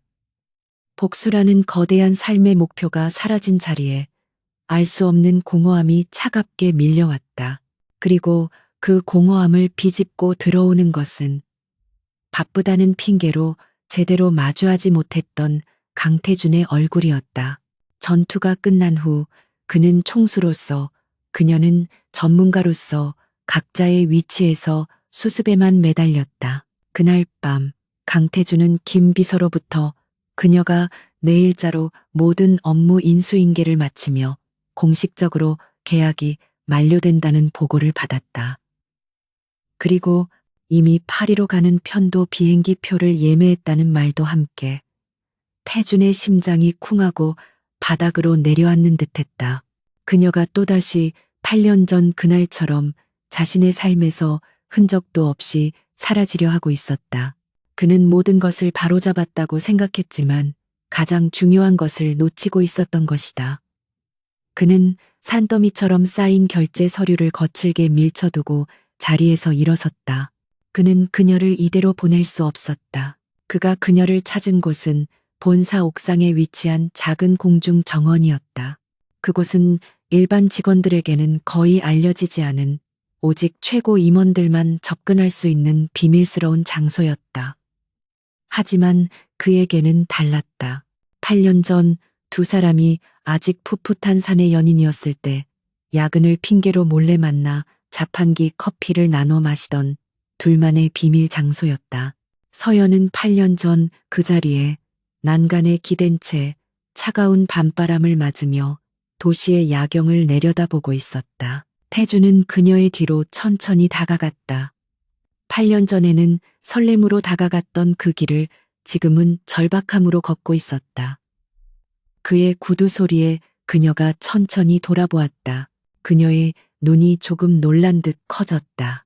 그녀는 더 이상 날카로운 정장 차림이 아니었다. 편안한 스웨터와 청바지 차림. 8년 전 그가 사랑했던 한서연의 모습이었다. 여기 있을 줄 알았습니다. 태준이 그녀의 옆에 나란히 섰다.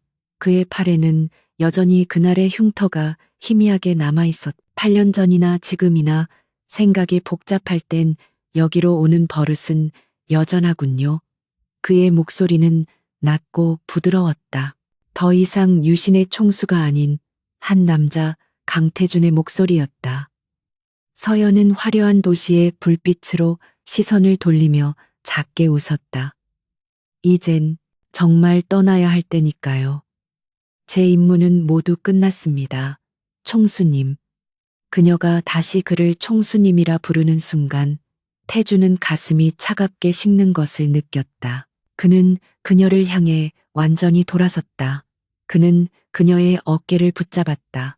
8년 전 그녀를 잃었다는 분노로 거칠게 붙잡았던 것과는 달랐다. 하지만 더 단단하고 다시는 놓치고 싶지 않다는 간절함이 담겨 있었다. 임무는 끝났을지 몰라도 당신의 자리는 끝나지 않았어. 그가 진지하게 말했다. 내일 떠난다고 들었어. 또다시 나에게서 도망칠 생각인가? 도망이 아니에요. 서연이 고개를 저었다. 그녀의 눈이 슬프게 흔들렸다. 전 제 자리를 찾은 것뿐이에요. 8년 동안 잃어버렸던 제 삶을요. 당신의 삶. 그 안에 나는 없나?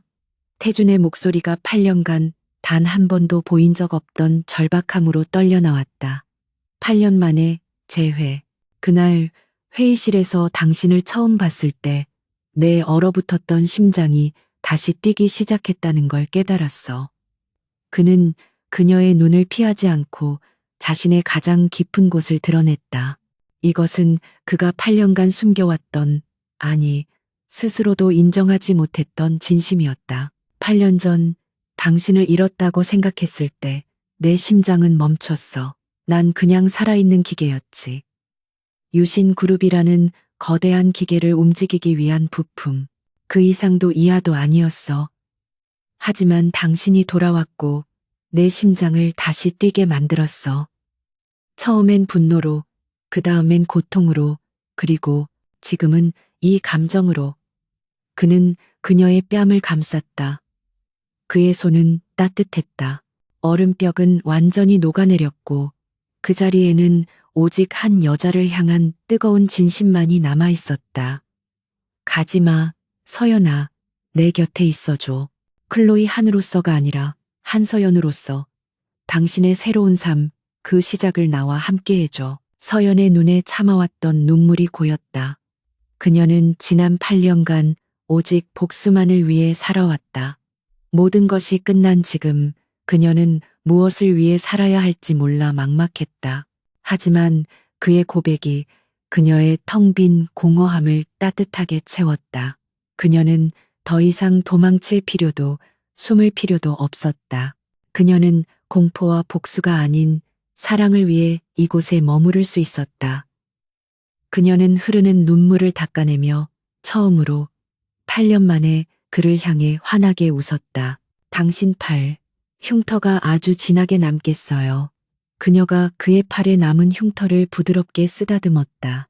아무래 평생 옆에서 내가 직접 치료해줘야 할지도 모르겠네요. 태주는 그제야 멈췄던 숨을 내쉬며 그녀를 자신의 품으로 끌어안았다. 8년이라는 지독한 시간이 그들을 갈라놓았지만 결국 더 단단하고 성숙하게 만들었다. 옥상 정원의 차가운 밤 공기 속에서 두 사람의 심장 박동 소리가 마치 하나처럼 따뜻하게 울리고 있었다. 그곳은 그들의 아픈 과거가 잠든 곳이자 그들의 새로운 미래가 눈부시게 시작되는 곳이었다. 몇 달 후 유신그룹의 총수집무실은 이전과는 사뭇 다른 분위기가 감돌았다. 한쪽 벽면을 가득 채웠던 무겁고 권위적인 고전 회화 대신 따뜻한 색감과 역동적인 구도의 현대 미술 작품이 걸려 있었다. 강태주는 여전히 냉철하게 업무를 지시했지만 그의 곁에는 유신그룹의 새로운 윤리감사팀을 이끄는 팀장이자 그의 공식적인 파트너가 된 한서연이 나란히 앉아 있었다. 그들은 함께 유신을 가장 투명하고 강력한 기업으로 만들어가고 있었다. 8년 만에 다시 뛴 총재의 심장은 이제 그 어느 때보다 뜨겁고 힘차게 그녀와 함께 뛰고 있었다.